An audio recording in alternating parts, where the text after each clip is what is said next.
بسم الله الرحمن الرحيم. ودخل معه السجن فتيان قال أحدهما إني أراني أعصر خمرا وقال الآخر إني أراني أحمل فوق رأسي خبزا تأكل الطير منه نبئنا بتأويله إنا نراك من المحسنين قال لا يأتيكما طعام ترزقانه إلا نبأتكما بتأويله قبل أن يأتيكما ذلكما مما علمني ربي إني تركت ملة قوم لا يؤمنون بالله وهم بالآخرة هم كافرون واتبعت ملة آبائي إبراهيم وإسحاق ويعقوب ما كان لنا أن نشرك بالله من شيء ذلك من فضل الله علينا وعلى الناس ولكن أكثر الناس لا يشكرون يا صاحب السجن أأرباب متفرقون خير أم الله الواحد القهار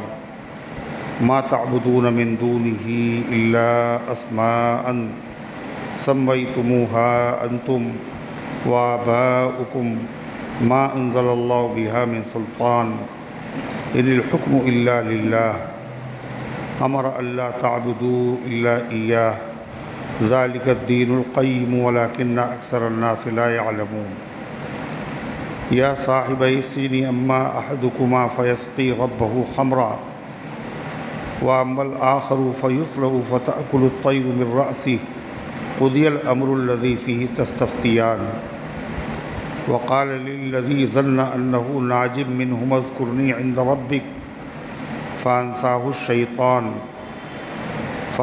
الشيطان ذكر ربه فلبث في السجن بضع سنين وقال الملك إني أرى 7 بقرات سمان يأكلهن 7 عجاف و7 سنبلات خضر وأخر يابسات يا أيها الملأ وافتوني في رؤياي إن كنتم للرؤيا تعبرون قالوا أضغاث أحلام وما نحن بتأويل الأحلام بعالمين وقال الذي نجا منهما وادكر بعد أمة أنا أنبئكم بتأويله فأرسلون يوسف أيها الصديق أفتنا في 7 بقرات سمان يأكلهن 7 عجاف و7 سنبلات خضر وأخر يابسات لعلی ارجع الی الناس لعلهم يعلمون صدق اللہ العظیم. محترم حضرات، سامعین کرام، حاضرین مسجد، عزیزوں اور بزرگوں، یہ قرآن مقدس کے 12ویں پارے کی سورہ یوسف کی پاکیزہ، نورانی، مبارک، بعظمت مطہر آیتیں ہیں. دعا کیجئے اللہ تعالیٰ ان مقدس آیات کی روشنی میں صحیح اور سچی بات عرض کرنے کی توفیق نصیب فرمائے اور ہم سب کو عمل کرنے کی توفیق عطا فرمائے. یوسف علیہ السلام کا واقعہ جو بہت ساری حکمتوں اور نصیحتوں پر مشتمل ہے، جاری ہے. یوسف علیہ السلام کی پاک دامانی، عفت کا یقین ہونے کے باوجود عزیز مصر نے یہی مناسب سمجھا کہ یوسف علیہ السلام کو جیل خانے میں بھیج دیا جائے. حالانکہ اس کو یقین آ چکا تھا کہ غلطی عورت کی ہے، مگر پھر بھی تاکہ بدنامی نہ ہو بڑے گھر کے لوگوں کی، لوگ یہی سمجھیں قصور غلام کا ہے. اور یوسف علیہ السلام کی اس میں خواہش اور دعا کی تکمیل بھی تھی. یوسف علیہ السلام نے یہی چاہا تھا، اے اللہ مجھے جیل خانہ زیادہ پسند ہے. جس گناہ کی طرف یہ ہمیں بلا رہی ہیں اس کے مقابلے میں مجھے جیل خانہ زیادہ پسند ہے. تو یوسف علیہ السلام کی خواہش بھی یہی تھی اور دعا بھی یہی تھی، اس لیے کہ اس گھر میں رہ کر اپنی عزت کو، آبرو کو بچانا بہت مشکل تھا۔ تو یوسف علیہ السلام جب جیل خانے پہنچے تو ایک واقعہ اور پیش آیا، اس کا تذکرہ قرآن کی اس آیت میں ہے، وَدَخَلَ مَعَهُ السِّجْنَ فَتَيَانِ۔ یوسف علیہ السلام جب جیل خانے پہنچے تو داخل ہوئے ان کے ساتھ میں جیل خانے میں 2 غلام۔ ان کے ساتھ کا مطلب اسی زمانے میں، جس زمانے میں یوسف علیہ السلام جیل خانے لے جائے گئے، اسی زمانے میں بادشاہ کے 2 غلام بھی جیل خانے لے جائے گئے۔ اور وہ 2 غلام کیا تھے؟ ان میں سے ایک تو بادشاہ کو شراب پلانے والا تھا اور دوسرا نانبائی کھانا پکانے والا تھا۔ ان دونوں پر الزام تھا کہ انہوں نے بادشاہ کے کھانے میں اور پینے میں زہر ملایا ہے۔ تو جب تک کی تحقیق نہ ہو جائے، ان کو جیل میں رکھا جائے، یہ فیصلہ ہوا۔ تو یہ دونوں غلام اسی زمانے میں جیل خانے پہنچے۔ مفسرین نے لکھا ہے کہ زہر تو ملایا تھا کھانے میں باورچی نے، اور جب بادشاہ کے سامنے کھانا پہنچا تو شراب پلانے والے نے کہا، بادشاہ سلامت، اس میں زہر ہے۔ تو جب اس پر جرم ثابت ہو گیا تو اس نے کہا کہ نہیں، بلکہ انہوں نے جو آپ کو شربت لا کے دیا ہے اس میں زہر ہے۔ بادشاہ نے کہا، باورچی سے کھانا کھاؤ پہلے تم۔ اس نے کھانا نہیں کھایا۔ شراب پلانے والے سے کہا، تم شراب پیو پہلے۔ اس نے شراب پی لی، مگر پھر بھی جرم واضح نہیں تھا، ہو سکتا دونوں کی سازش ہو، اس لیے دونوں کو جیل خانے بھیج دیا گیا۔ یوسف علیہ السلام جیل خانے پہنچے تو جیل خانہ جو ہوتا ہے وہ عبادت گزاروں کی جگہ ہوتی ہے نا۔ جیل خانے میں جرائم پیشہ لوگ ہوتے ہیں، بڑے بڑے مجرم، بڑے بڑے گنہگار۔ تو مگر یہ پیغمبر ہیں، پیغمبر جہاں پہنچتے ہیں وہاں کا رنگ ہی بدل جاتا ہے، وہ مجلس ہی بدل جاتی ہے۔ یوسف علیہ السلام جیل خانے پہنچے تو اپنے اخلاق، اپنی عادات، ہمدردی، شفقت، اللہ کی عبادت کی وجہ سے سارے جیل خانے کے قیدی ان سے محبت کرنے لگے، سب ان سے مانوس ہو گئے۔ یوسف علیہ السلام کوئی قیدی اگر بیمار ہوتا تو اس کی مزاج پوچھنے جاتے، کوئی اگر بہت گھبرا رہا ہوتا تو اس کو تسلی دیتے۔ اسی طریقے سے کسی کو کسی خدمت کی ضرورت ہوتی تو یوسف علیہ السلام اس کی خدمت کر دیتے۔ اور اللہ تعالیٰ کے سامنے لمبی لمبی نمازیں، ایک پیغمبر کی نماز کیسی ہوگی؟ اور جس کی نماز اچھی ہوتی ہے وہ اچھا آدمی ہوتا ہے۔ نماز اچھی ہو، پھر پیغمبر کی نماز نہیں اچھی ہوگی تو کس کی اچھی ہوگی؟ تو سارے لوگ ان کے معتقد ہو گئے۔ اتفاق سے جو وہاں کا جیلر تھا، جیل کا افسر، وہ بھی بڑا معتقد ہو گیا۔ اس نے کہا، یوسف علیہ السلام سے میرے بس میں نہیں ہے، ورنہ میں آپ کو رہا کر دیتا، لیکن اس کا وعدہ ہے آپ کو کوئی اذیت، کوئی تکلیف جیل میں نہیں پہنچے گی۔ ان دونوں قیدیوں نے بھی دیکھا جو بادشاہ کے غلام تھے، اور انہوں نے خواب دیکھا اور یوسف علیہ السلام کا چہرہ دیکھا کہ چہرے پہ نور ہے، عبادت ہے، عابد ہیں، ذاکر ہیں، نیک آدمی ہیں۔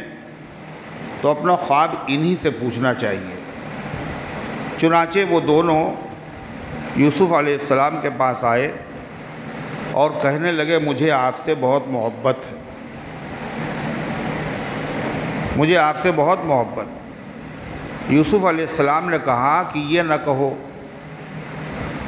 کہ مجھے تم سے محبت ہے، اس لیے مجھ سے جب بھی کسی نے محبت کی ہے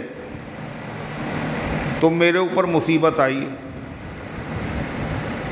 میری پھوپھی نے مجھ سے محبت کی تھی تو میرے اوپر چوری کا الزام لگا، میرے والد نے مجھ سے محبت کی تو مجھے کنویں میں ڈالا گیا، مجھ سے عزیز مصر کی بیوی نے محبت کی تو جیل خانے پہنچ گیا۔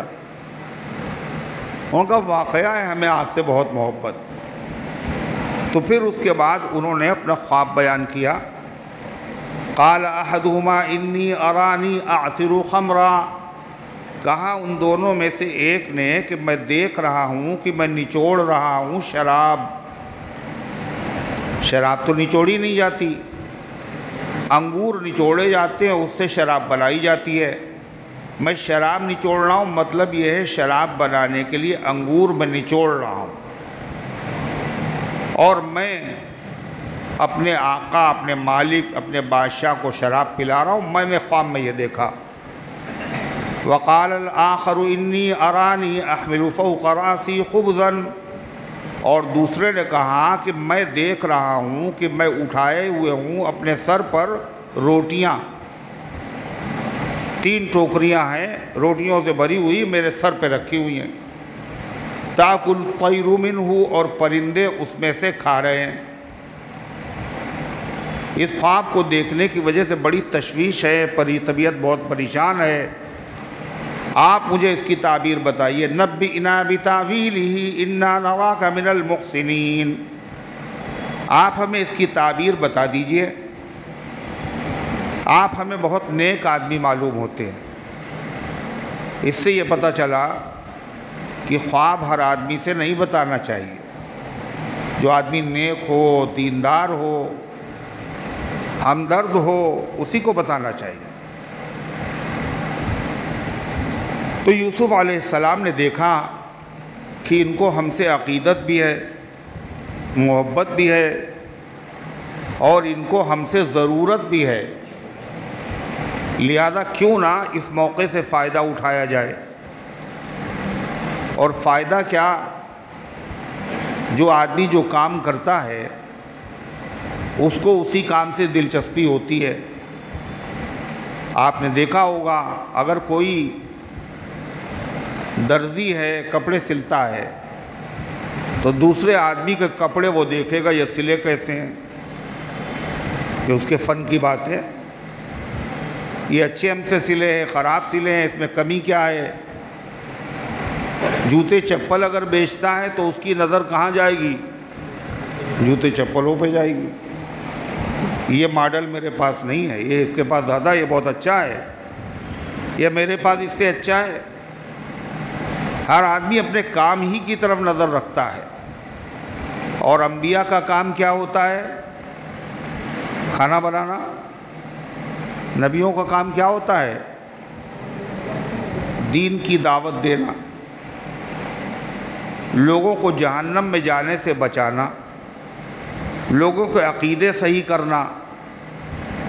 اس لیے جب ان کو موقع ملتا ہے تو اپنا فرض وہ ادا کرتے ہیں۔ یوسف علیہ السلام نے دیکھا ان لوگوں کو عقیدت بھی ہے، محبت بھی ہے، ضرورت بھی ہے، لہذا کیوں نہ پہلے ان کو دین کی دعوت دی جائے۔ چنانچہ حضرت یوسف علیہ السلام نے اب ایسے موقع پر، انبیاء تو بڑے دانشمند ہوتے ہیں کہ اگر ہم اس کو دین کی بات بتائیں گے تو یہ قاعدے سے سنے گا نہیں، اس لیے کہ ہمیں ضرورت ہے پانی کی اور یہ ہمیں دے رہے ہیں کھانا۔ ہم تو آئے خواب کی تعبیر پوچھنے کے لیے، انہوں نے تقریر شروع کر دی۔ تو یوسف علیہ السلام نے دین کی دعوت دی، دعوت کے اصول کے مطابق۔ دعوت کیسے دی جائے، دعوت کیسے دی جائے، کسی کو دین کی طرف بلایا کیسے جائے جس کی وجہ سے اس کو وحشت نہ ہو، وہ بدکنے نہ لگے، خوب سوچ سمجھ کر کے۔ تو یوسف علیہ السلام نے پہلے تو ان کو تسلی دی اور کہا ہم تمہارے خواب کی تعبیر بتائیں گے اور بہت جلدی بتائیں گے۔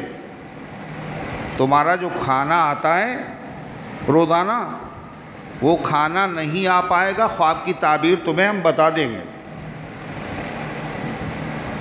تو ایک تو تعبیر لینے کے لیے آئے، دوسرے یوسف علیہ السلام نے ان کے اندر اشتیاق بھی پیدا کر دیا، شوق پیدا کر دیا کہ کھانا نہیں آ پائے گا، اس سے پہلے ہی تعبیر معلوم ہو جائے گی۔ پھر یوسف علیہ السلام نے مزید ان کے اوپر اعتماد پیدا کیا کہ وہ میرے اوپر اور اعتماد پیدا کرے۔ یوسف علیہ السلام نے اپنے ایک معجزے کا اظہار کیا۔ کیا معجزے کا اظہار؟ انہوں نے کہا کہ تمہارا جو کھانا روزانہ آتا ہے، تمہیں پتہ ہے کھانا آنے سے پہلے ہی میں بتا دیتا ہوں کہ کھانے میں یہ آئے گا، اتنا آئے گا، اور جو میں بتاتا ہوں وہی کھانا ہوتا ہے، اتنا ہی کھانا ہوتا ہے۔ ارے ہے نہیں؟ ان قیدیوں سے فرمایا تمہارا روزانہ جو کھانا آتا ہے اس کھانے کے آنے سے پہلے ہی میں تمہیں بتا دیتا ہوں کہ آج کھانے میں تمہارے گھر سے یا مطبخ سے جو چیز آئے گی وہ کیا ہوگی، کتنی ہوگی، کیسی ہوگی، لذیذ ہوگی، بدمزہ ہوگی، یہ میں پہلے سے بتا دیتا ہوں، اور جیسا بتاتا ہوں ویسے ہی نکلتا بھی ہے۔ یہ میرا معجزہ ہے، اور معجزہ کس کو دیا جاتا ہے؟ نبی کو۔ لہذا ہم خالی نیک آدمی نہیں، ہم نبی ہیں۔ نبی کی بات غلط نہیں ہوتی۔ ہم جو معجزہ بطور کھانے کے بارے میں بتاتے ہیں وہ غلط نہیں ہوتا، تو جو تعبیر تمہیں بتائیں گے وہ تعبیر بھی غلط نہیں ہوگی، 100% سچی ہوگی۔ کیوں؟ نبی ہیں ہم۔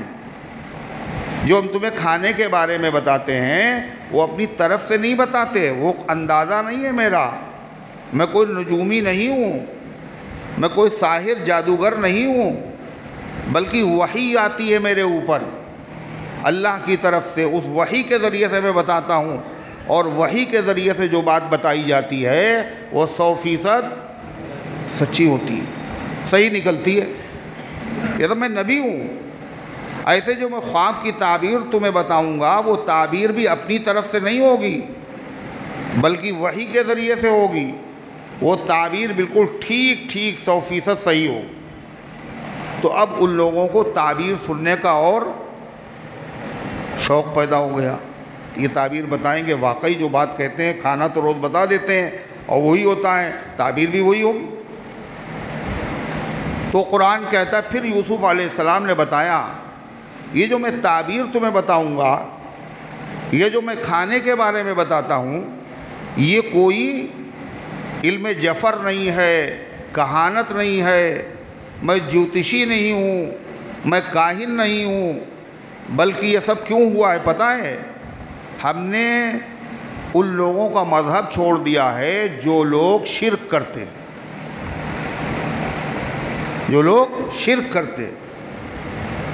اور جب کوئی آدمی شرک نہیں کرتا ہے تو اس پر اللہ تعالیٰ کی طرف سے علم اور عرفان کی بارش ہوتی ہے۔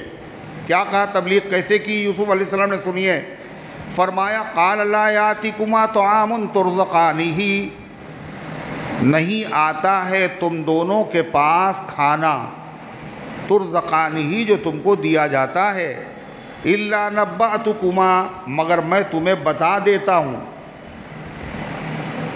بتاویلہ قبل ان یاتیکما اس کھانے کی حقیقت میں بتا دیتا ہوں، میں تمہارے خواب کی تعبیر بھی تمہیں بتا دوں گا اس کھانے کے آنے سے پہلے، جیسے روزانہ کھانا آنے سے پہلے کھانا بتا دیتا ہوں ایسے ہی تعبیر بتا دوں گا۔ ایک مطلب تو یہ ہوا، دوسرا مطلب کیا ہوا کہ تعبیر بتانے سے گھبرانا نہیں، زیادہ دیر نہیں ہے، بس کھانا آنے سے پہلے بتا دیں گے۔ پھر فرمایا ذالکما مما علمنی ربی، یہ جو میں تمہیں بتاتا ہوں کھانے میں یہ ہے، یہ جو میں تعبیر بتاتا ہوں تعبیر صحیح نکلتی ہے، یہ علم مجھے کہاں سے حاصل ہوا پتہ ہے؟ ذالکم مما علمنی ربی، یہ علم وہ ہے جو مجھے میرے رب نے سکھایا ہے، یہ علم نبوت ہے، یہ وحی ربانی ہے۔ کیوں سکھایا میرے رب نے مجھے یہ علم؟ انی ترکت ملۃ قوم لا یؤمنون باللہ وہم بالآخرۃ ہم کافرون، میں نے ان لوگوں کا مذہب چھوڑ دیا۔ چھوڑنے کا مطلب پہلے یہ مذہب اختیار کیے ہوئے تھے؟ نہیں، یہ میں نے مذہب اختیار ہی نہیں کیا کبھی، میں نے چھوڑ دیا اس قوم کا مذہب اور طریقہ، لا یؤمنون باللہ، جو اللہ پر ایمان نہیں رکھتے، وہم بالآخرۃ ہم کافرون، اور وہ لوگ آخرت کو بھی نہیں مانتے، آخرت کو بھی نہیں مانتے، ان کا طریقہ میرا نہیں، میں آخرت پر بھی کو بھی مانتا ہوں اور میں شرک بھی نہیں کرتا ہوں۔ پھر یوسف علیہ السلام نے اپنی پوزیشن بتائی تاکہ ان کے اوپر مزید ان کو اعتماد و بھروسہ پیدا ہو کہ ہم ہیں کون جانتے ہو؟ فرمایا وَاتَّبَعْتُ مِلَّةَ آبَائِي إِبْرَاهِيمَ وَإِسْحَاقَ وَيَعْقُوبَ، اور میں نے اتباع کی ہے، میں نے دین اختیار کیا ہے اپنے باپ دادا ابراہیم علیہ السلام کا، اسحاق علیہ السلام کا، یعقوب علیہ السلام کا، یہ تین پیغمبروں کا مذہب میں نے اختیار کیا ہے، اور یہ تینوں بزرگ جو عظیم الشان پیغمبر ہیں یہ میرے باپ اور دادا ہیں۔ میرا جو خاندان ہے وہ نبیوں والا خاندان ہے، خاندان کی شرافت کا بھی لوگوں پر اثر پڑتا ہے۔ یہ شریف خاندان کے آدمی، یہ ابراہیم کے پوتے ہیں، یہ اسحاق کی یادگار ہیں، یہ یعقوب جیسے پیغمبر سے ان کا تعلق ہے، اس لیے اپنے خاندان کا بھی ذکر کیا۔ اور پھر اس کے بعد کہا ہمارے خاندان کے لوگوں نے جو تعلیم دی ہے اس تعلیم میں مین چیز، بنیادی چیز کیا ہے؟ توحید اختیار کرو، یہ سمجھو کرنے والی ذات اللہ کی ہے، اللہ کا غیر اللہ کے بغیر کچھ نہیں کر سکتا، اور اللہ اپنے غیر کے بغیر سب کچھ کر سکتا ہے اور کرتا ہے۔ لہذا فرمایا ما کان لنا ان نشرک باللہ من شیء، یہ تقریر ہے کس کی؟ یوسف علیہ السلام کی۔ یہ کہاں تقریر کی تھی انہوں نے؟ جیل خانے میں، کس کے سامنے؟ قیدیوں کے سامنے۔ فرمایا ما کان لنا ان نشرک باللہ من شیء، ہمارے لیے جائز نہیں ہے، کسی طرح مناسب نہیں ہے ہمارے لیے، مطلب کسی بھی انسان اور جن کے لیے، کہ ہم شریک کریں اللہ تعالیٰ کے ساتھ کسی چیز کو بھی۔ اللہ کے جیسا کوئی ہے ہی نہیں، اس کی ذات میں، اس کی صفات میں، اس کے کاموں میں کوئی اس کا پارٹنر نہیں ہو سکتا۔ اور فرمایا یہ عقیدہ توحید پتہ ہے کیا ہے؟ ذالک من فضل اللہ علینا وعلی الناس، اور یہ اللہ کا بہت بڑا انعام ہے ہمارے اوپر بھی اور انسانوں پر بھی۔ اگر توحید کا عقیدہ کسی کو نصیب ہو جائے یہ اللہ کی بہت بڑی نعمت ہے۔ کس کے لیے؟ ہم سب کے لیے بھی ہے، اور جو لوگ اس کو اپنانے ان سب کے لیے نعمت۔ توحید اختیار کرنے سے آدمی کا دل کیا ہوتا ہے؟ کمزور ہو جاتا ہے، ارے بہت مضبوط ہو جاتا ہے۔ کرنے والے اللہ کی ذات ہے، اللہ کی مرضی کے بعد کچھ نہیں ہوا، کوئی مار نہیں سکتا، کوئی قتل نہیں کر سکتا، کوئی بال بیکار نہیں کر سکتا جب تک اللہ کی مرضی نہ ہو۔ تو اس کی وجہ سے جو طاقت ایک توحید والے کو ملتی ہے وہ مشرک کے اندر وہ طاقت، وہ پاور نہیں ہو سکتا۔ آپ دیکھ نہیں رہے ہیں حماس والوں کو، مجاہدین کو، توحید کی دولت ان کے پاس ہے، پوری دنیا ان کے مقابلے پہ کھڑی ہوئی ہے اور ہر طرح کھڑی ہوئی ہے، اسلحے کے ساتھ، طاقت کے ساتھ، قوت کے ساتھ، کثرت کے ساتھ۔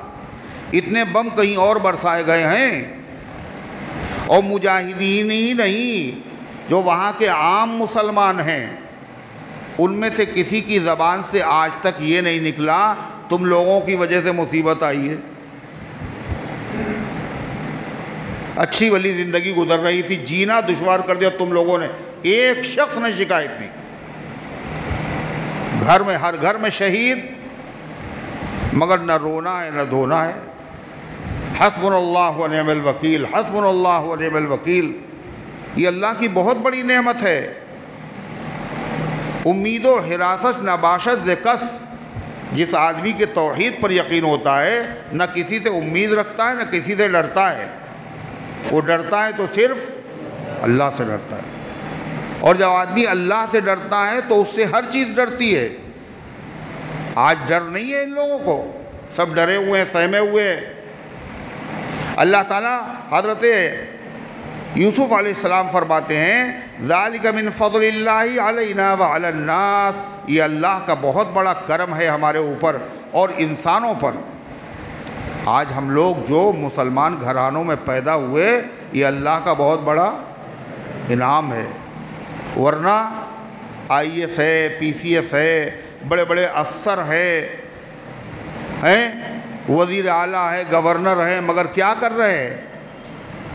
وہی جو ہاتھوں سے بنائے گئے ہیں انہی کے اوپر جل چڑھا رہے ہیں، ہاتھ جوڑے ان کے آگے، دیکھ رہے ہیں ان کو سیفٹی کی ضرورت ہے، یہ چوری بھی ہو جاتے ہیں،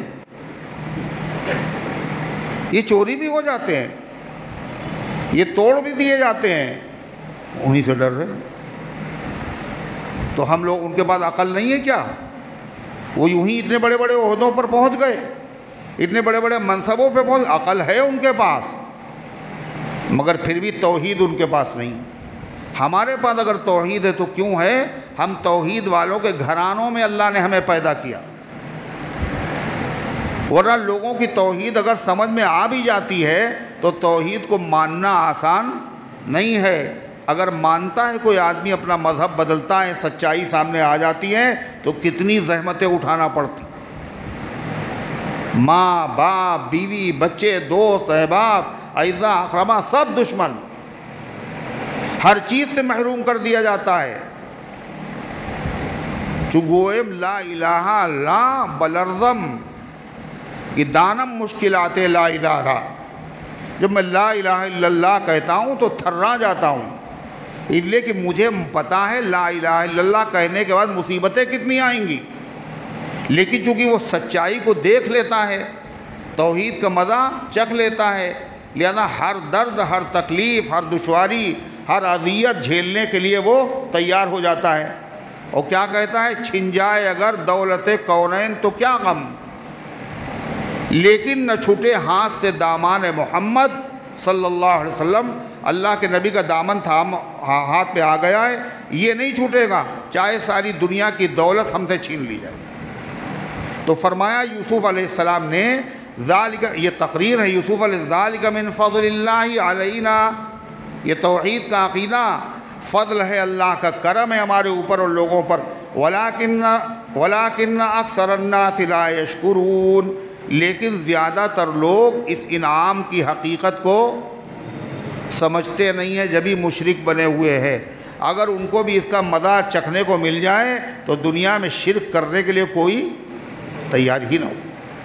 پھر دوسرے انداز سے سمجھایا، کس نے؟ یوسف علیہ السلام نے۔ ان تعبیر لینے والوں سے کہا، اچھا ایک بات بتاؤ، تم بھی غلام ہو، دونوں غلام تھے ہی، تو ایک مالک کی غلامی اچھی ہے یا بہت سارے مالکوں کا غلام ہونا اچھا ہے؟ اگر کئی آدمیوں کا آدمی غلام ہو تو اس کی جان غلام کی کیا ہوگی؟ مصیبت میں ہوگی نہیں ہوگی؟ وہ کہے گا کھانا لاؤ، دوسرا کہے گا پانی لاؤ، کہے جوتے پہناؤ، وہ کہے گا دوا لے کے آؤ۔ جس کی مانے گا وہ خوش ہے، اور جس کے ماننے میں دیر ہوگی وہ برہم ہو جائے گا۔ سب کو راضی رکھنا کتنا مشکل ہے، اور ایک کو راضی کرنا کتنا آسان ہے۔ پھر کیا فرمایا حضرت یوسف علیہ السلام نے؟ کہا تم خود بتاؤ۔ فرمایا یا صاحب السجن ارباب متفرقون خیر ام اللہ الواحد القہار، اے میرے قید خانے کے ساتھیوں، مجھے بتاؤ کیا کئی معبود الگ الگ بہتر ہیں یا ایک معبود جو سب پر غالب ہو؟ یہ جتنے دیوی ہے دیوتا ہے کروڑوں، یہ بہتر ہیں جو کچھ نہیں کر سکتے، ہل نہیں سکتے، جل نہیں سکتے، کھا نہیں سکتے، پی نہیں سکتے، یہ بہتر ہیں؟ یا ایک وہ جس کی حکومت ہر چیز پر ہے، جس کی مرضی کے بغیر ذرہ جنبش نہیں کرتا، کون بہتر ہے؟ تم ہی بتاؤ۔ ام اللہ الواحد القہار ما تعبدون من دونہ الا اسماء سمیتموها انتم وآباؤکم، اور جن کی تم عبادت کر رہے ہو،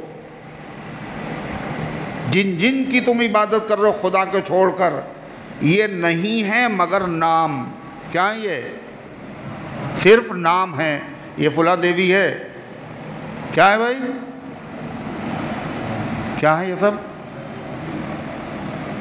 جن کی تم پوجا کر رہے ہو یہ سب کیا ہے؟ نام ہے۔ نام ہے نہیں، اس بت کا یہ نام ہے، اس بت کا یہ نام ہے، اس بت کا یہ نام ہے، اس بت کا یہ نام ہے، نام ہے بس۔ ان کی حقیقت کچھ بھی نہیں۔ جن کی تم پوجا کرتے ہو، ما تعبدون من دون، نہیں پوجا کرتے ہو تم اللہ کے علاوہ مگر یہ کہ وہ نام ہے خالی۔ سمیتموها انتم وآباؤکم، وہ نام تم نے رکھ لیے اور تمہارے باپ دادا نے رکھ لیے۔ اندھی تقلید کر رہے ہو، جس کو باپ کہہ رہے تھے خدا، تم نے بھی کہہ دیا خدا، غور نہیں کیا تم نے۔ پھر دوسری بات، ما انزل اللہ بہا من سلطان، اللہ نے ان کے معبود ہونے کی کوئی سند نازل نہیں کی، اور خدا کے معبود ہونے کی بہت سی سندیں ہیں۔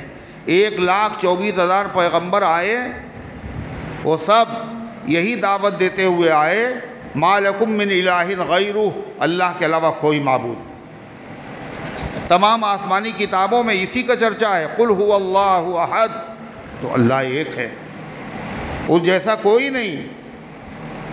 اس کے علاوہ پوری کائنات میں اللہ نے دلیلیں بکھیر دی ہیں، اگر عقل سے غور کرو، ہر چیز پکار پکار کے کہہ رہی ہے کہ اللہ کے علاوہ کوئی عبادت کے لائق ہے۔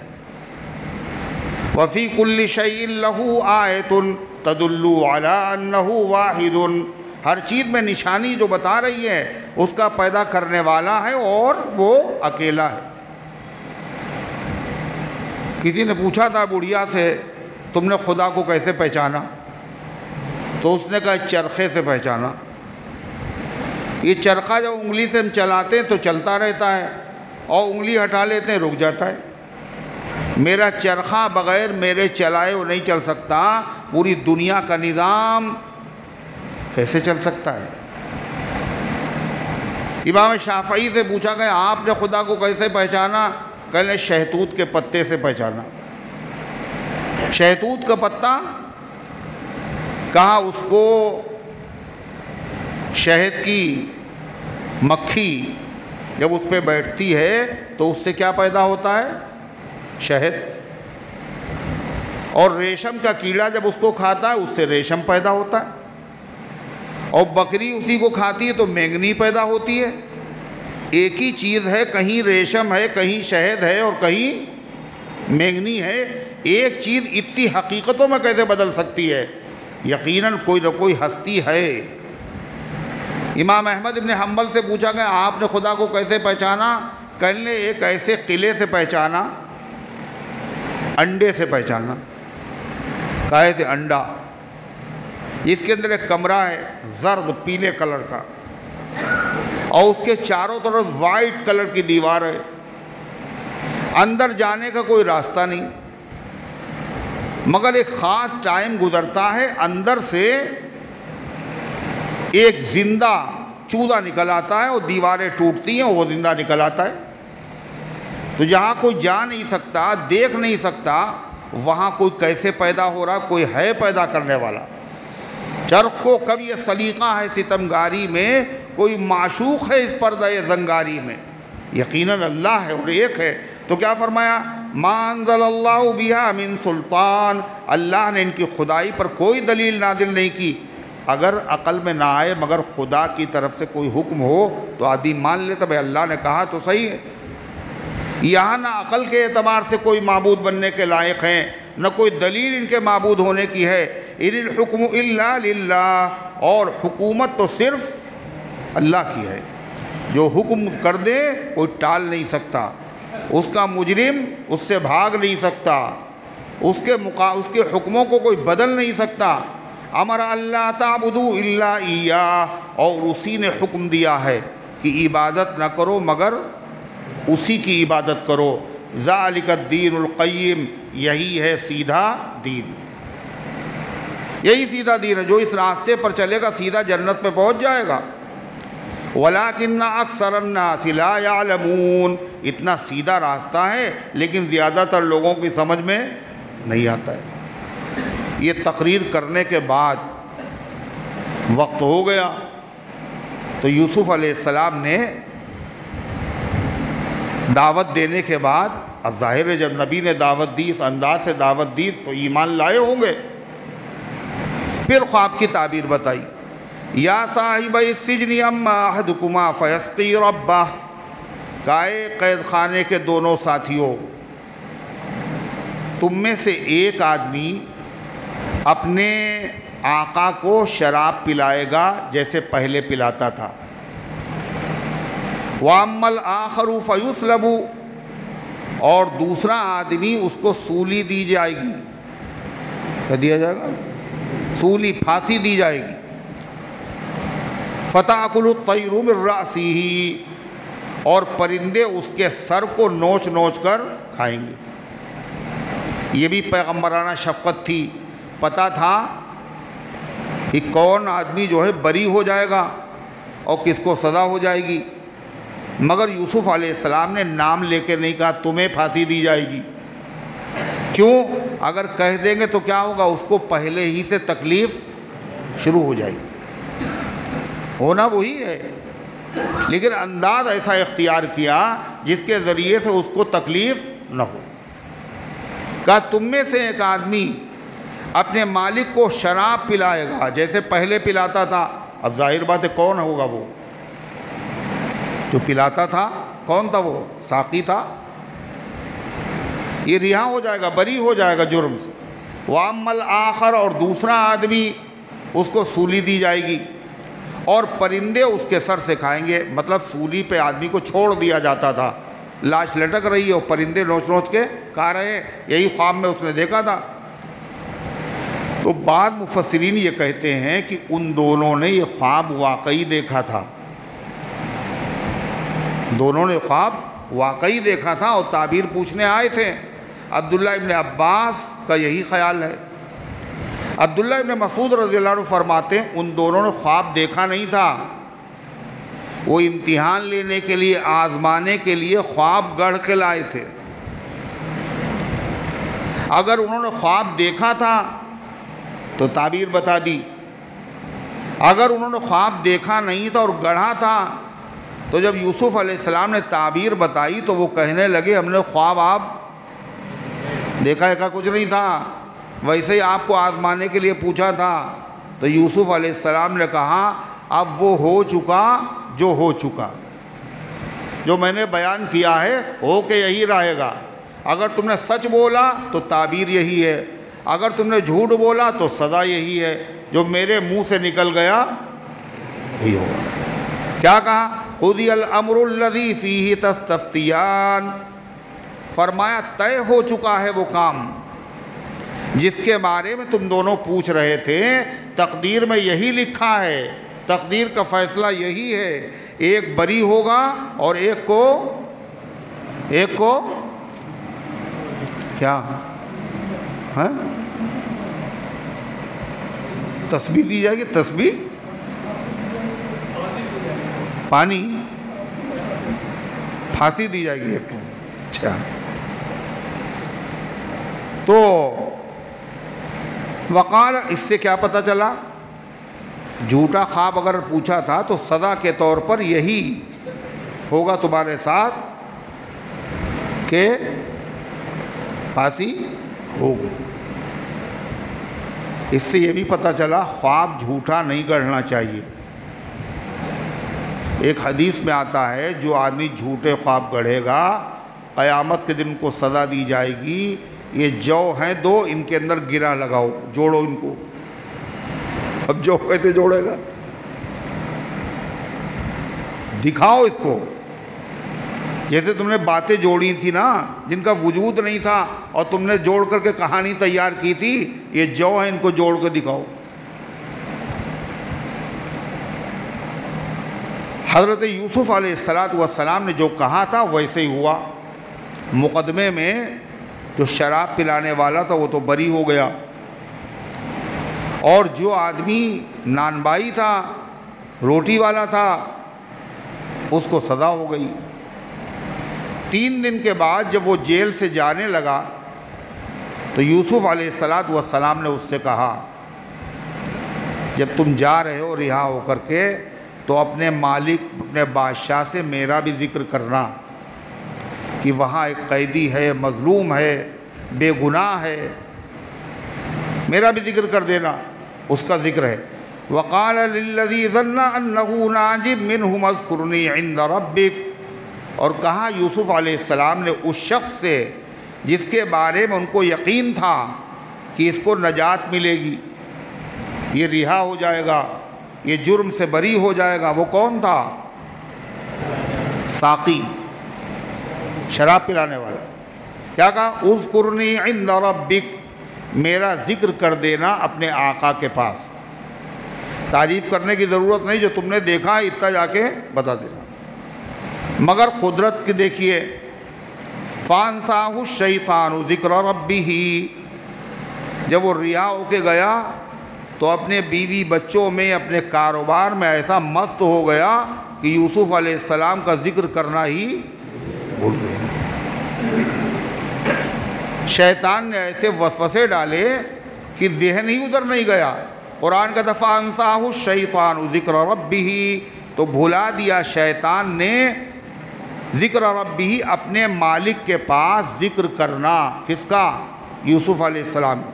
فَلَبِثَ فِي السِّجْنِ بِضْعَ سِنِينَ، تو یوسف علیہ السلام جیل خانے میں رہے پھر کئی سال۔ وہ بھول گیا۔ تو ان کی جو جیل خانے میں رہنے کی مدت تھی وہ طویل ہو گئی۔ کتنے دن رہے؟ بعض مفسرین کہتے ہیں 7 سال تک مزید یوسف علیہ السلام کو جیل میں رہنا پڑا۔ اور دیکھیے 7 سال تک اسے یاد ہی نہیں آیا۔ ایک مفسر کہتے ہیں 7 سال تک رہے یوسف، اور 7 سال تک ایوب علیہ السلام کا جو امتحان ہوا بیماری کا، وہ بھی کتنے دن تک رہا؟ 7 سال۔ بعض مفسرین کہتے ہیں 12 سال، تیسرا قول یہ 14 سال تک یوسف علیہ السلام کو جیل خانے میں رہنا پڑا۔ اس سے ایک مسئلہ اور معلوم ہوا، یوسف علیہ السلام پیغمبر ہیں، مگر وہ آدمی جو رہا ہو رہا تھا اس سے کہا میرا ذکر بادشاہ سے کر دینا تاکہ مجھے بھی رہائی مل جائے۔ معلوم یہ ہوا کسی آدمی سے مدد مانگ لینا ایسے موقع پر یہ بزرگی کے خلاف نہیں ہے، یہ بزرگی کے خلاف نہیں ہے، ایسی تدبیر کرنا جائز ہے۔ یہ توکل، اللہ پہ بھروسہ نہیں تھا ان کو، اللہ پہ بھروسہ ہے، مگر پھر بھی جائز تدبیریں آدمی کو کرنا چاہیے۔ مگر اللہ کو یہ پسند نہیں ہوا تھا۔ کیوں؟ ہر جائز کام نبی کے لیے اللہ کو پسند نہیں ہے، سب کے لیے تو جائز کوئی مسئلہ نہیں، نبیوں کا درجہ بہت بڑا ہوتا ہے۔ تو اس لیے اللہ تبارک و تعالیٰ کو یہ پسند نہیں آیا کہ یوسف علیہ السلام نے رہائی کے لیے بادشاہ کے سامنے کسی آدمی کو بیچ میں واسطہ بنایا۔ یوسف کو تو براہ راست ہم ہی سے کہنا چاہیے۔ اس وجہ سے یوسف علیہ السلام مزید جیل خانے میں رہے۔ جن کا درجہ بڑا ہوتا ہے ان کی چھوٹی چھوٹی باتوں پر بھی اللہ کی طرف سے گرفت ہوتی ہے۔ کوئی گناہ نہیں تھا، مگر افضل کیا ہے؟ افضل کام بھی اگر ایک کام جائز دونوں ہیں، مگر ایک زیادہ بہتر ہے، اگر نبی سے کم بہتر کام ہو جاتا ہے اس پر بھی نبی کی پکڑ ہو جاتی ہے۔ اللہ فرماتا ہے پھر یوسف علیہ السلام کی رہائی کیسے ہوئی؟ جو بادشاہ وقت تھا ریان ابن الولید، اس نے خواب دیکھا، اور یہی خواب یوسف علیہ السلام کی نجات، جیل خانے سے رہائی اور یوسف علیہ السلام کے عروج اور ترقی کا ذریعہ بنا۔ اللہ تعالیٰ کی طرف سے ہر چیز کا وقت مقرر ہوتا ہے، جب اللہ چاہتا ہے تو ویسے ہی اسباب بنتے چلے جاتے ہیں۔ کیا سبب ہوا؟ یوسف علیہ السلام کی رہائی کیسے ہوئی؟ بادشاہ سلامت نے خواب دیکھا۔ کیا خواب دیکھے سنیے۔ وقال الملک انی ارا 7 بقرات سمان، اور بادشاہ نے کہا میں دیکھ رہا ہوں 7 موٹی گائے۔ کیا؟ 7 موٹی گائے ہیں۔ یأکلہن 7 عجاف، ان کو کھا رہی ہیں 7 دبلی گائے۔ 7 موٹی گائیں ہیں، ان کو 7 دبلی گائیں کھائے جا رہی ہیں۔ وَسَبْعَ سُنبُلَاتٍ خُضْرٍ، اور میں دیکھ رہا ہوں 7 بالیاں ہیں ہری، 7 بالیاں ہیں جن کے اندر گیہوں کے دانے ہوتے ہیں، 7 ہری ہری بالیاں ہیں۔ وَأُخْرَ يَابِسَاتٍ، اور 7 دوسری بالیاں کیا ہے؟ بالکل سوکھی ہیں۔ تو موٹی گائے جو ہے ان کو دبلی گائے کھا رہی ہیں، اور جو ہری بالیاں ہیں، سوکھی بالیاں ان سے لپٹ گئیں، اور لپٹ کر ان کو بھی سکھا کے رکھ دیا۔ اب یہ جو خواب بادشاہ نے دیکھا تو آنکھ کھلی، بہت پریشان، اس کی تعبیر کیا ہوگی؟ کاہے کی طرف اشارہ ہے؟ تو اس نے تمام ماہرین کو، نجومیوں کو بلایا، اور بلانے کے بعد ان کے سامنے اپنا خواب رکھا۔ بھئی اگر تم خواب کی تعبیر کے ماہر ہو تو تعبیر بتاؤ۔ تو وہ لوگ خواب کی تعبیر جانتے نہیں تھے۔ انہوں نے کیا کہہ دیا؟ جب آدمی جانتا نہیں ہے پھر یہ کہنے میں کہ ہمیں نہیں معلوم ہے تو اسے کیا ہوتا ہے؟ شرم آتی۔ کچھ سمجھ کے ہم سے پوچھا ہے اور ہم کہتے ہیں ہمیں معلوم نہیں ہے، تو ساری عقیدت ختم ہو جائے گی، اس لیے کچھ نہ کچھ بتا ہی دو۔ تو ان لوگوں نے کیا کہا؟ ان لوگوں نے کہا دیکھیے یہ خواب تعبیر کے لائق ہے ہی نہیں، یہ کوئی خواب آپ تھوڑی ہے، یہ تو چند پریشاں خیالات ہیں جو دن میں آج زندگی میں ہوتے رہتے ہیں، وہی خیالات ہیں، وہ آپ نے دیکھ لیے ہیں، ان کی تعبیر کی ضرورت بھی نہیں۔ اور ویسے ایک بات ہے کہ ہم لوگوں سے اگر سلطنت کے کام پوچھیں آپ، حکومت کے کام، تو ہم اس میں ماہر ہیں، اور خواب کی تعبیر کے ماہر نہیں۔ کیا ہوا؟ یا ایھا الملأ افتونی فی رؤیایا ان کنتم للرؤیا تعبرون۔ بادشاہ نے کہا اے دربار والو، مجھے بتاؤ میرے خواب کے بارے میں، اگر تم خواب کی تعبیر دے سکتے ہو، یہ میں نے خواب دیکھا ہے، اگر تمہارے اندر کوئی تعبیر دینے والا ہو تو تعبیر دے۔ قالوا اضغاث احلام، تو انہوں نے کہا یہ خواب نہیں ہے، یہ پریشاں خیالات ہیں، بکھرے ہوئے خیالات۔ اضغاث کہتے ہیں زغث کی جمع ہے، زغث کہتے ہیں گٹھری، ایسی گٹھری میں جس میں گھاس پھوس، کئی طرح کی گھاس پھوس باندھ دی گئی ہو۔ کبھی کبھی آدمی جو خواب دیکھتا ہے، یہ تو خواب یہاں بیٹھ کے دیکھ رہے، بتائیے کیا دیکھا خواب میں، بتاؤ۔ تو اسے آدمی جب خواب دیکھتا ہے، اب اس میں کوئی جوڑ ہی نہیں، کبھی کچھ دیکھ رہا ہے، کبھی کچھ دیکھ رہا ہے، کبھی کچھ دیکھ رہا ہے، تو اس کو ٹھکانے پر لگانا اور اس کی صحیح تعبیر بتانا یہ ہر آدمی کے بس کی بات نہیں ہوتی۔ تو ان کا اضغاث احلام، یہ خواب پریشاں ہیں، یہ منتشر خیالات ہیں۔ وما نحن بتاویل الاحلام بعالمین، اور ہم لوگ ایسے خوابوں کی تعبیر نہیں جانتے۔ اگر کوئی واقعی قاعدے کا خواب ہوتا تو تعبیر بتاتے، یہ کوئی قابل ذکر خواب ہی نہیں ہے۔ بادشاہ کی تسلی کے لیے کہا، مگر بادشاہ کو چین نہیں۔ اب وہ ساقی جو شراب پلانے والا تھا، اب اس کو یوسف علیہ السلام یاد آئے کہ کوئی تو خواب کی تعبیر بتا نہیں پا رہا ہے۔ ہاں، ایک آدمی خواب کی تعبیر بتا سکتا ہے، اور اس نے جو خواب کی تعبیر بتائی وہ بالکل سچی ہوئی، وہی اس خواب کی تعبیر بھی بتا سکتا ہے۔ کتنے دنوں کے بعد یاد آیا اس کو؟ 7 سال کے بعد۔ کیسے یاد آیا؟ جب اللہ نے یاد دلایا تو یاد آیا۔ قرآن کہتا ہے وَقَالَ الَّذِي نَجَا مِنْهُمَا وَادَّكَرَ بَعْدَ أُمَّةٍ، کہا اس شخص نے جو ان دونوں قیدیوں میں سے رہا ہوا تھا۔ کون رہا ہوا تھا؟ ساقی۔ وَادَّكَرَ بَعْدَ أُمَّةٍ، اور اس نے یاد کیا یوسف علیہ السلام کو بہت زمانے کے بعد، یا امت کے معنی زمانہ ہے، بہت زمانے کے بعد یوسف علیہ السلام کی یاد آئی، اور بادشاہ سلامت سے اس نے ذکر کیا ہوگا کہ ایک بہت بزرگ آدمی ہیں اور وہ قید خانے میں ہیں اور خواب کی تعبیر کے بڑے ماہر ہیں، اور ان کی ہر تعبیر بالکل 100% صحیح ہوتی ہے۔ پھر اس نے اپنے خواب کا بھی ذکر کیا ہوگا، پھر اس کے بعد اس نے کہا ہوگا جیل خانے ان کے پاس مجھے جانا پڑے گا، آپ اجازت دیں میں جیل خانے جاؤں۔ قرآن تمام تفصیلات کو نہیں بیان کرتا جو خود بخود سمجھ میں آ جائیں۔ بہر صورت اس نے کہا مجھے جیل خانے جانے کی اجازت دی جائے، اس کو جیل خانے بھیج دیا گیا۔ سنیے، فارسلون، اس نے کہا انا انبئکم بتاویلہ، میں اس خواب کی تعبیر بتا سکتا ہوں، جس کی تعبیر بتانے سے سب عاجز ہیں، میں اس خواب کی تعبیر بتا سکتا ہوں، مگر اس تعبیر کو بتانے کے لیے مجھے جیل خانے جانا پڑے گا۔ جو خواب کی تعبیر کے ماہر ہیں اور بے قصور ہیں اور بزرگ آدمی ہیں، وہ جیل خانے میں رہتے ہیں۔ فارسلون، مجھے بھیجو۔ چنانچہ بھیجا گیا ہوگا۔ جب وہ پہنچا قید خانے میں، جیل خانے میں، تو یوسف علیہ السلام سے اس نے جاتے ہی کیا کہا؟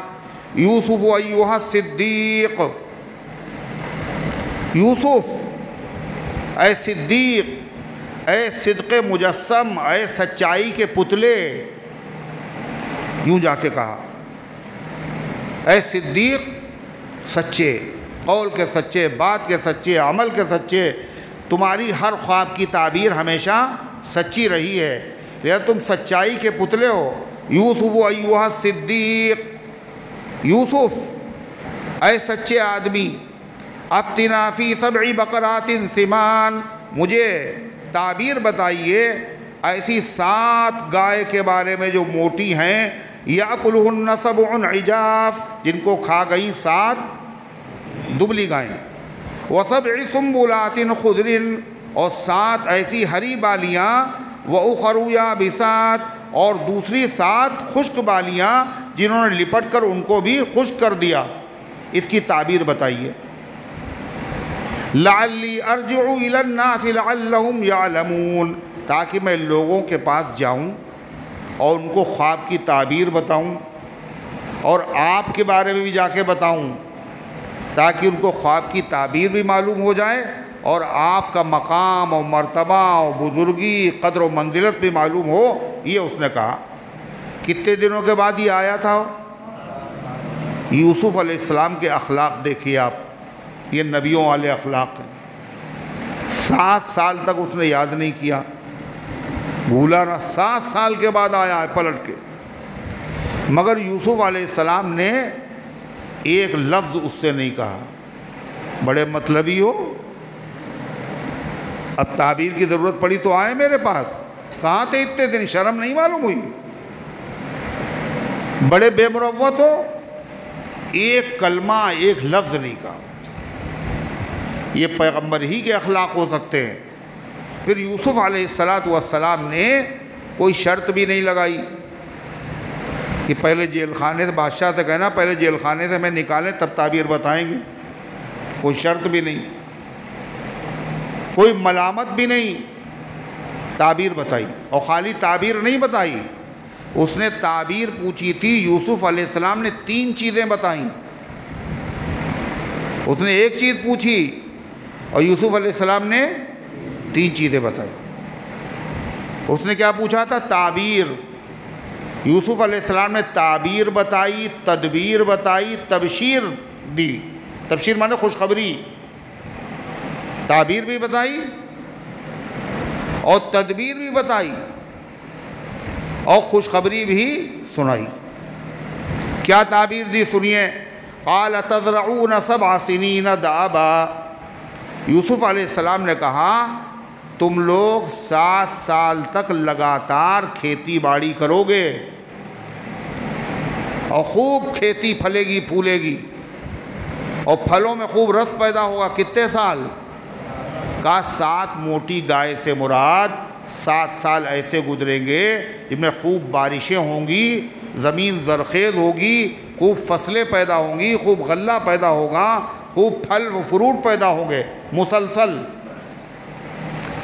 پھر اس کے بعد کہا یوسف علیہ السلام نے، اب ساتھ میں تدبیر بھی بتا، موٹی گائے تو یہ ہے اور دبلی گائے کیا، اس کے بعد پھر قحط پڑے گا، کال، بھوک مری، کئی سال تک؟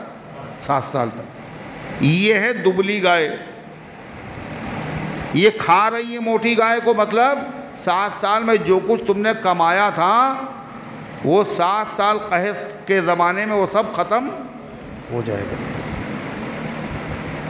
14 سال کا تمہیں انتظام کرنا ہے، 7 سال یہ اور 7 سال قحط کے، اور 14 سال کا انتظام کرو گے کیسے؟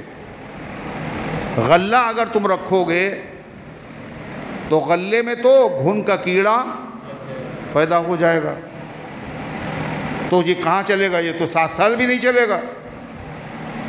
تو یوسف علیہ السلام تعبیر بھی بتا رہے ہیں اور تدبیر بھی بتا رہے ہیں۔ کہتے ہیں 7 سال جب خوب غلہ اسٹاک کر لینا تو غلہ جو ہے وہ گاہا نہیں جائے گا، یعنی بالیوں سے دانے نکالے نہیں جائیں گے، بالیوں سمیت رکھنا، اس لیے جب تک بالی میں رہتا ہے غلہ اس میں گھن کے کیڑے نہیں لگتے، جتنی ضرورت ہو اتنے دانے نکالنا اور خوب اللے تللے نہ کرنا، اس لیے کہ کتنے دن کھانا ہے؟ 14 سال کا ہے معاملہ یہ، کفایت شعاری کے ساتھ جتنا کھانا ہو اتنے دانے نکال لینا، یہاں تک کہ بچے گا نہیں کچھ، صرف اتنا بچے گا کہ جس سے تم اپنے کھیت میں دوبارہ بیج بو سکو۔ جب تم بیج بو دو گے تو ان 7 سال قحط کے گزرنے کے بعد تعبیر پوری ہو گئی، تدبیر بھی بتا دی کہ 7 سال یہ 14 سال کیسے نمٹنا ہے، غلے کو سب حفاظت سے رکھنا ہے اور بالیوں سے الگ نہیں کرنا ہے اور کفایت شعاری سے کھانا ہے، اور تبشیر بھی دی، بشارت، خوشخبری، جب یہ 7 سال قحط کے گزر جائیں گے پھر جو سال آئے گا اس سال میں خوب بارش ہوگی اور خوب فصلیں لہلہائیں گی اور خوب غلے پیدا ہوں گے اور خوب پھل آئیں گے، یہ خوشخبری سنائی۔ دیکھیے یوسف علیہ السلام نے کیا کہا، فرمایا تزرعون 7 سنین دابا، تم لوگ کھیتی کرو گے 7 سال جم کر، فما حصدتم فذروه فی سنبلہ، پھر جو تم غلہ کاٹو اس کو چھوڑ دینا اس کی بالیوں میں سیف رکھنے کے لیے، الا قلیلا مما تاکلون، مگر تھوڑے سے دانے بالیوں سے نکال لینا، کون سے؟ جو تمہیں کھانا ہو۔ ثم یأتی من بعد ذلک 7 شداد، پھر آئیں گے ان 7 سالوں کے بعد 7 سال بڑے سخت، بھوکمری کے سال، قحط کے سال، اتنی سخت بھوکمری ہوگی کچھ نہیں پیدا ہوگا، یاکلن ما قدمتم لہن، وہ کھا جائیں گے وہ سب کا سب جو تم نے ان دنوں میں جمع کر کے رکھا تھا، الا قلیلا، مگر تھوڑا سا بچے گا، کتنا؟ کاہے کے لیے؟ مما تحسنون، جس سے تم روک کر رکھو گے، تم بیج کے واسطے، بونے کے واسطے، اتنا ہی بچے گا۔ ثم یاتی من بعد ذلک عام فیہ یغاث الناس، پھر آئیں گے اس کے بعد آئے گا ایک ایسا سال، 7 سال کے بعد، فیہ یغاث الناس، اس میں لوگوں کی فریاد رسی ہوگی، دعائیں قبول ہوں گی، لوگ کیا چاہتے ہیں؟ فصل سوکھ جائے، خوب فصل اچھی ہو تو لوگوں کی فریاد رسی ہوگی، لوگوں کی مراد پوری ہوگی، فصلیں اچھی آئیں گی۔ وَفِيهِ يَعْصِرُونَ، اور اس میں لوگ نچوڑیں گے۔ کیا چیز؟ انگور پیدا ہوں گے خوب، اور انگوروں میں خوب رس ہوگا، اس کو نچوڑیں گے، خوب پئیں گے، پلائیں گے۔ یہ 7 سال کے بعد ایسا ہوگا۔ اب اس نے یہ خواب کی تعبیر بتائی اور بڑی تیزی کے ساتھ وہ خواب کی تعبیر لے کر کے روانہ ہوا اور بادشاہ سلامت کے پاس پہنچا، اور اس نے خواب کی تعبیر بتائی، تدبیر بتائی، خوشخبری سنائی۔ بادشاہ معتقد ہو گیا پہلے ہی سے کہ جس خواب کی تعبیر لوگ بتا نہیں پا رہے تھے، تعبیر بھی بتا دی، اور خالی تعبیر نہیں بتائی بلکہ تدبیر بھی بتائی، طریقہ بھی قحط سے نمٹنے کا، اور خوشخبری بھی سنائی۔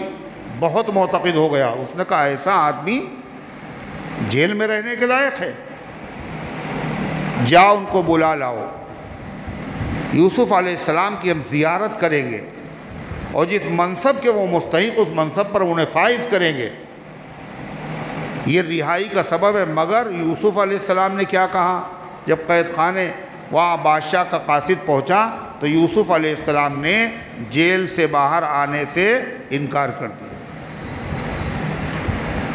حضور پاک صلی اللہ علیہ وسلم نے جب اس واقعے کا ذکر کیا تو آپ نے یوسف علیہ السلام کی بڑی تعریف کی۔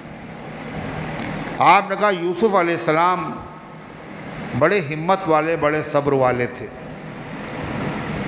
اور فرمایا اگر میں ان کی جگہ پہ ہوتا تو میں تعبیر بتانے سے پہلے کہتا مجھے جیل سے نکالو،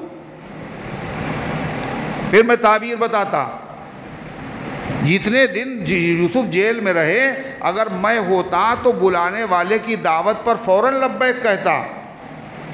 میں یوسف علیہ السلام کی طرح یہ نہیں کہتا پہلے معاملے کی تحقیق کرو، مجھے جیل بھیجا کیوں گیا تھا،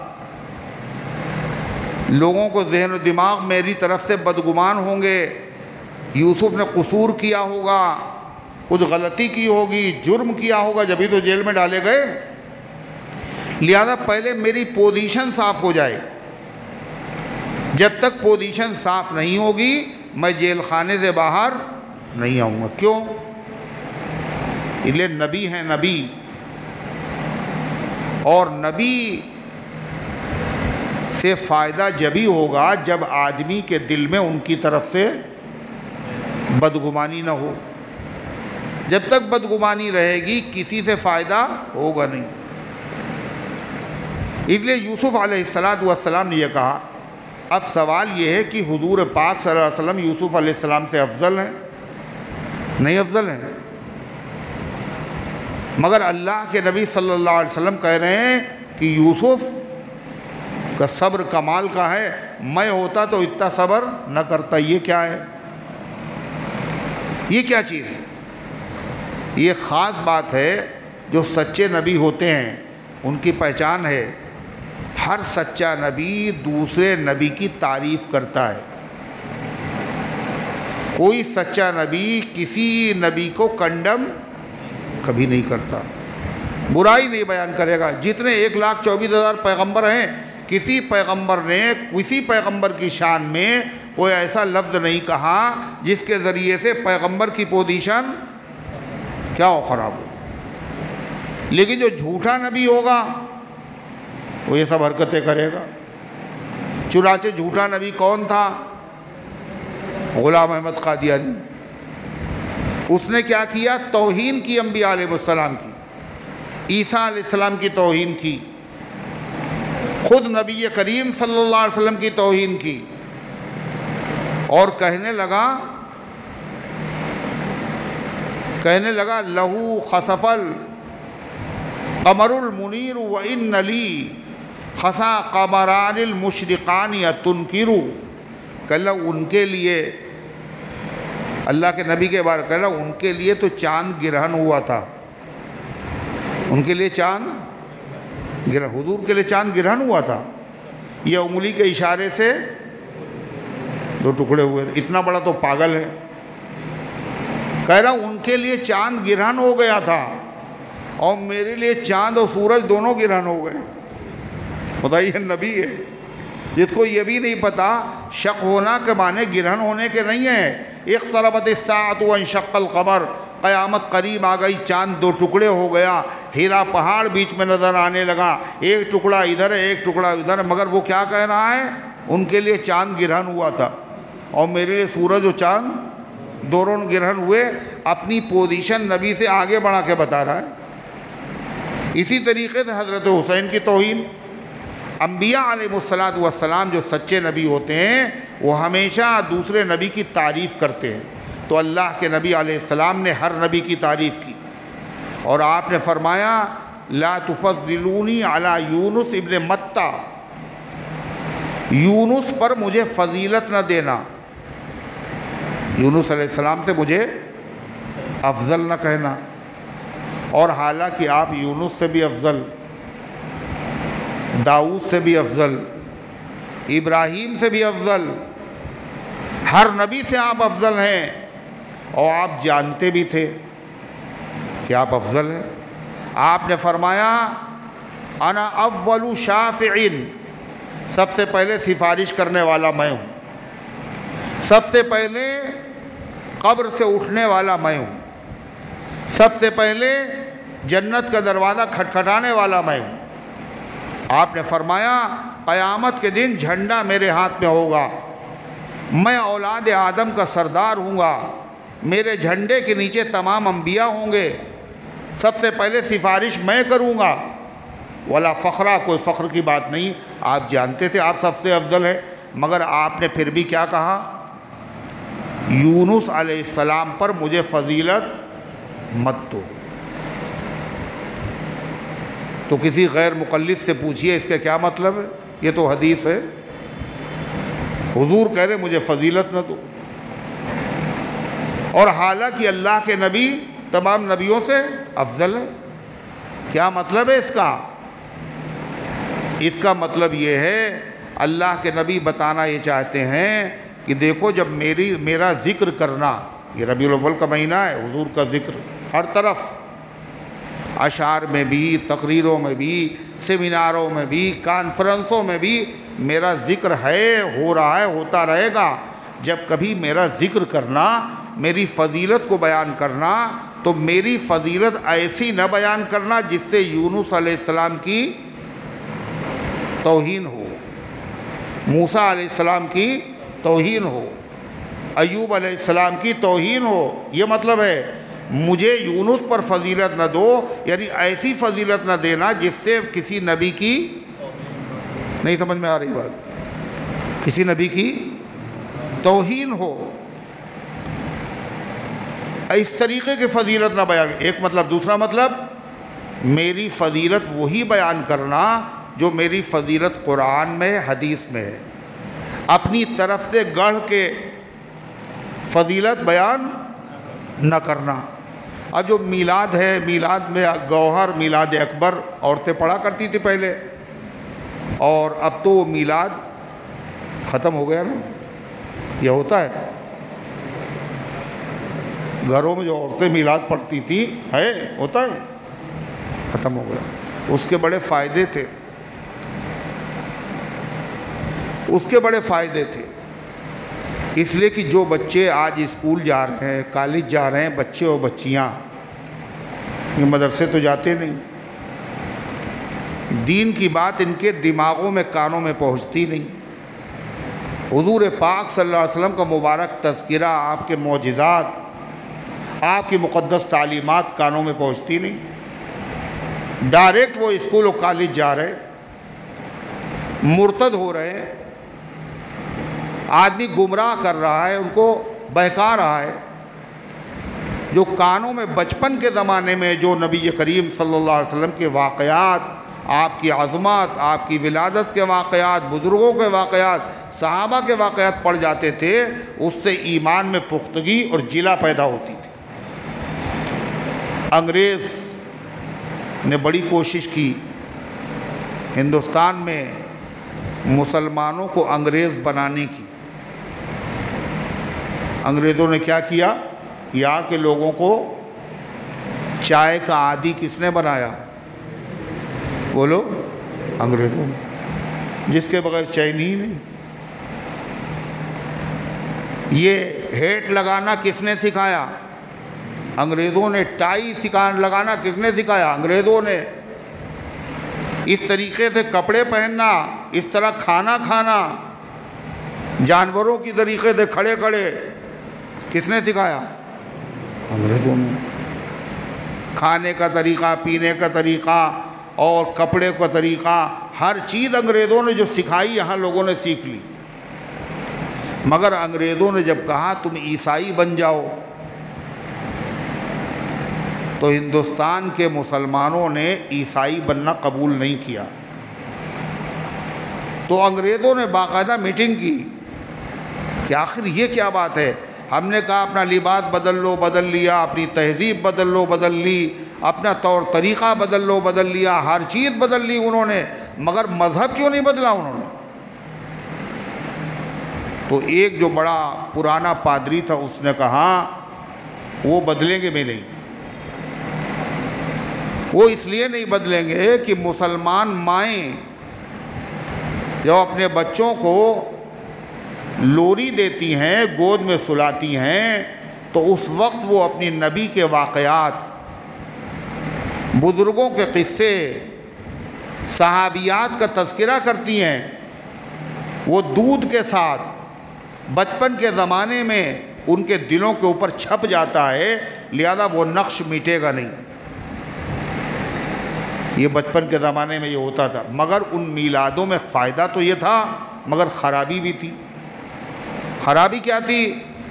جو روایتیں اس میں بیان کی گئی ہیں وہ صحیح نہیں، گڑھی ہوئی ہیں، موضوع روایتیں۔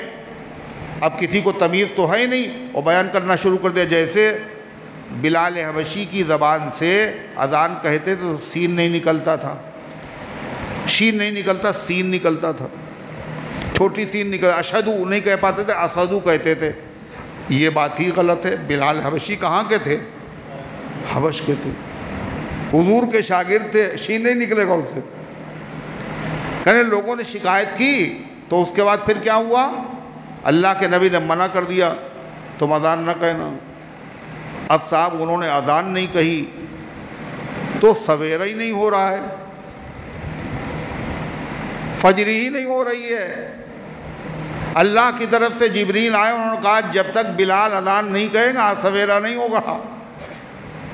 یہ قصہ سنا ہے، قوالیوں میں بھی ہے، یہ میلادوں میں ایسے واقعات۔ تو اس طرح کے واقعات بیان کرنے سے اللہ کے نبی نے منع فرمایا ہے۔ اللہ تعالیٰ فرماتا ہے ثم یاتی من بعد ذلک عام فیہ یغاث الناس وفیہ یعصرون قال الملک ائتونی بہ۔ بادشاہ نے جب حال سنا تعبیر کا اور تدبیر کا تو کہا بادشاہ نے ان کو میرے پاس لاؤ۔ فلما جاءہ الرسول، جب آیا یوسف علیہ السلام کے پاس بلانے والا، قال ارجع الی ربک، تو کہا چلے جاؤ اپنے مالک کے پاس، بادشاہ کے پاس واپس جاؤ۔ فاسألہ ما بال النسوۃ اللاتی قطعن ایدیہن، اور بادشاہ سے پوچھو ان عورتوں کا کیا حال ہے جن عورتوں نے اپنے ہاتھ کاٹ لیے تھے، کیا قصہ ہوا تھا۔ ان عورتوں کو پوری حقیقت معلوم ہوگی کہ میرے اوپر یہ الزام لگایا گیا ہے اور جیل میں ڈالا گیا ہے یا اس میں کوئی سچائی ہے۔ پہلے اس کی تحقیق کرو۔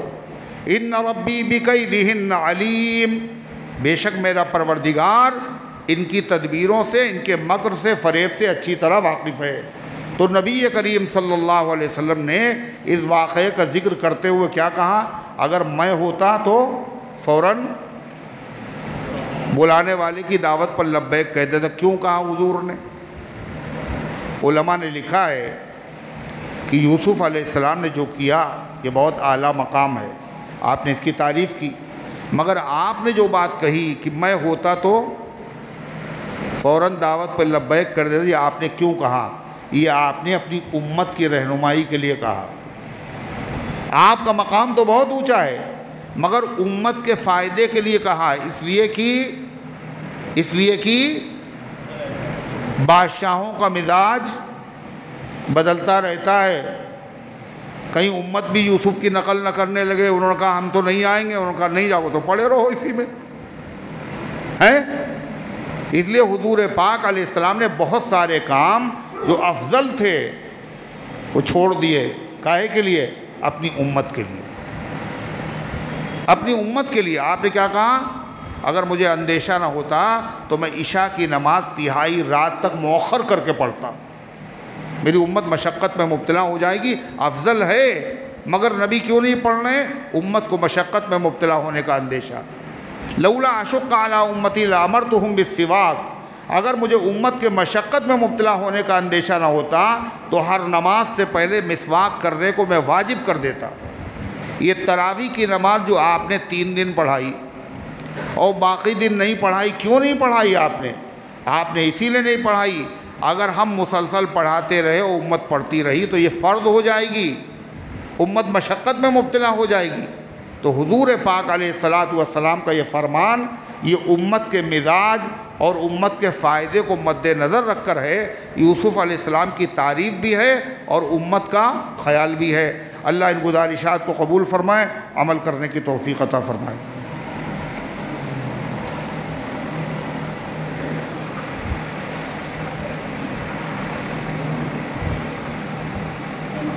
اللہم صلی علی سیدنا وعلی آلہ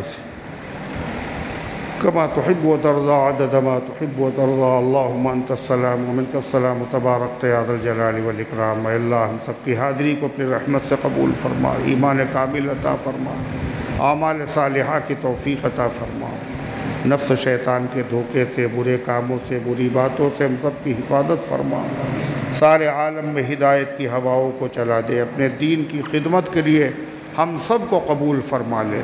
جہاں کہیں تیرے بندے پریشان حال ہے اللہ، غیب سے ان کی مدد فرما، خاص طور سے فلسطین کے مظلوم مسلمانوں کی مدد فرما۔ اے اللہ مسجد اقصیٰ کی، حرمین شریفین کی، اے مالک ساری دنیا کی مسجدوں کی، مدرسوں کی، قبرستانوں کی، درگاہوں کی، خانقاہوں کی، اے اللہ سب کی حفاظت فرما۔ اے اللہ جو ظالم حکومت اور جو بدنیت لوگ اے اللہ ان مسجدوں اور اوقاف کی زمینوں پر للچائی ہوئی نظر ڈال رہے ہیں اور اے اللہ اس کو ہڑپنے کی جو تدبیریں کر رہے ہیں، اے اللہ ان سب کو ان کی تدبیروں میں ناکام فرما دے، اے اللہ ان کی تدبیروں کو انہی پر الٹ دے۔ اے اللہ تمام مسجدوں کی، مدرسوں کی، خانقاہوں کی حفاظت فرما۔ اے اللہ تمام ایمان والوں کے ایمان کی، جان کی، مال کی، عزت کی، آبرو کی حفاظت فرما، بیماروں کو شفا عطا فرما، حاجت مندوں کی حاجتوں کو پورا فرما، جو دعاؤں کے طالب ہیں ان کا حق ہے، یہ امید رکھتے ہیں اللہ ان سب کے نیک مقاصد میں کامیابی نصیب فرما، جو دنیا سے جا چکے ہیں اللہ ان سب کی مغفرت فرما، ہم سب کو اسلام پر زندہ رکھ، ایمان پر موت دے، ایمان والوں کے ساتھ حشر فرما، آمین یا رب العالمین۔ وصلی اللہ علی النبی الکریم برحمتک یا ارحم الراحمین۔ بھائی بہت